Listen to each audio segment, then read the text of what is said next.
program, we didn't spend all the money, and we said it didn't work. But yet we came back to the legislature and said, we need more money, and we need a program that works.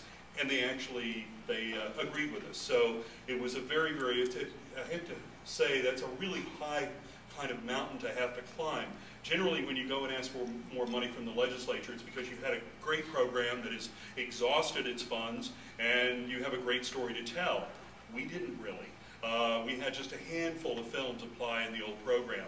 The best value turned out to be for commercials and video games under the old program. So this has been very, very kind of amazing that we were able to pull this off this last session. So what we look at now is we have a program that we were able to kind of do a little something different for film and television, because film and TV is on the critical list in Texas.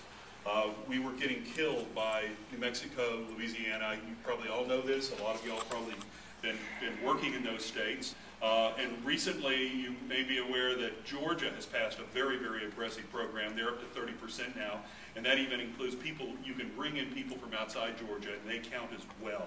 So it's a tough, competitive world we live in these incentive worlds. Texas has a lot of assets, and that keeps us in the game. The fact is, our people are our biggest strength. The talent, the crew that we have existing in Texas has really, really kept us competitive. And that's pretty much the only reason we still have an industry left.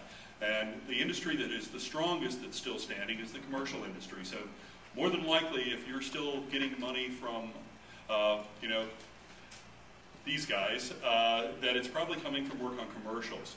And that is really the bigger business in Texas, and you know what, it probably always will be. It's a really wonderful place in the overall marketplace that Texas has. So we have the commercial industry where it has been, you know, still is doing pretty well. It was hard for us as we went into the development of this program to say, okay, here we have film that's on the critical list that needs a lot of help, and we have commercials that are still doing pretty well. And so the way it's translated for us is we put a lot more money into film and TV. It's worth a lot more for you to come and shoot a film or an episodic television show in Texas than to shoot a commercial. Not that we don't love you commercials, but you know, you're still breathing. You know, we're doing life support on film. So what we have now is a program that will give smaller films back into the game. The old program only allowed films that spent $1 million in Texas to qualify. We've reduced that down to $250,000 now. And for films that spend $250,000 to $1 million, they are getting 5% of what they spend in Texas. Films that spend $1 million to $5 million are getting 10%, and then everybody over $5 million gets 15%. So this is a cash program. This is not something that is brokered or is diminished at the end of the day. For those familiar with the Louisiana program, it was 25. In fact, you should know, at the very end of last week, their governor signed their program taking them up to 30%. So Louisiana is not going down without a fight.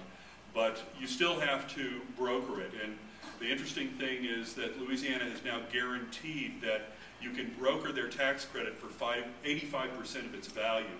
So officially, you still get a 15% haircut off their program. So it's really nice to have one of the few cash programs in the United States that when a production comes in, they know they're going to realize the full value of that.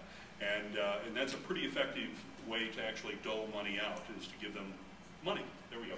So, I'm in sleep mode here. Let me go to a page that kind of explains a little bit of what I'm talking about. Here are the variables, and there's another sum you see in there that's adding a 2.5 percentile to the sums that I mentioned before, and that's the employment of our underutilized area provision, which we had in the last bill as well. At that time, it was 1.5% of an additional. We were able to raise that to 2.5% when you're looking at a project and considering total spend. Now, why you see there's a couple of different ways to bake it. We've given productions the option of 2 ways to actually show their documentation. One is total spend, and that's the amounts that I've talked to you about already. That's the 15% over $5 million. they get to add 2.5% for a total of 17.5% for total spend in Texas. That includes wages and everything else you spend. Your rentals, your hotels on bringing other people in, airfare, all of those things are included in that 17.5%. Now, what you see in that other amount is projects that spend over $5 million if they want to declare only wages. And some projects, if their budgets are more advantageous, are going to take this provision because you get 25% of what you pay Texas workers back. And then with the added economically distressed / underutilized area provision, it goes up to 29.25%, which is a rather nice, sum of money at the end of the day. But it requires a lot less paperwork for the production companies. If you can imagine, the total spend provision requires that every receipt for everything they spend must be included in their packet. And that is a lot of paperwork, especially when you're looking at episodic television that's shooting for, several months, and they have tons and tons of paper, or actually most of them are doing electronically now, thank goodness. So we have lots of scanned data to take a look at. Now, when we look at just payroll, it's much simpler. They only have to provide their payroll report, and we're able to document the residency of those workers. Ta-da! It's a much easier program. And but I have to say, most of the budgets we've seen to date, the total spend provision has a lot more value, or not a lot more, but a significant more value. So it looks like most people are going to be taking advantage of the total spend provision versus the wage only, but it gives the producers an option. You'd be very surprised, but some of the producers are really kind of not thrilled about having to do any paperwork for an incentive. So we're trying to make it as easy for them as possible to get money from the state of Texas. So there you go. Yes, ma'am? Yes, actually our residency requirement is you have to be a resident of Texas 120 days prior to the commencement of principal photography. So for 4 months prior to that project beginning, you have to be a Texas resident. And we ask for a Texas driver's license as the primary form of documentation. We will take others, but I mean, gracious, most people have them. I'm not on to voter ID or anything like that, but it is by far the best way to document the residency. So, but yes, we require. I mean, that's the whole thing. Our program is not an apologist for the fact that our program is very Texas centric. We have a kind of a different approach than a lot of states do in that Texas has infrastructure. Texas has a workforce.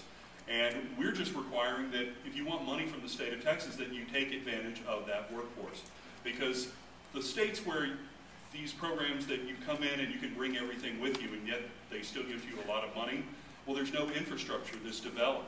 The minute that incentive stops, so will the film work, so will the commercials. And we really are trying to build an industry, a sustainable industry. And that's the other reason that our program is not the 40% of Michigan. We want something that's still going to be here in 5 years. We don't want to have a situation like Michigan will have. I don't need to proclaim that I know this is going to happen, but I'm fairly certain they're going to wake up and realize how much money the Michigan program is costing the state, a very poor, impoverished state that really needs a lot of resources to spend on real basic services. And I think they're going to probably reassess their program. And I'd be very surprised if it's existent in 2 years.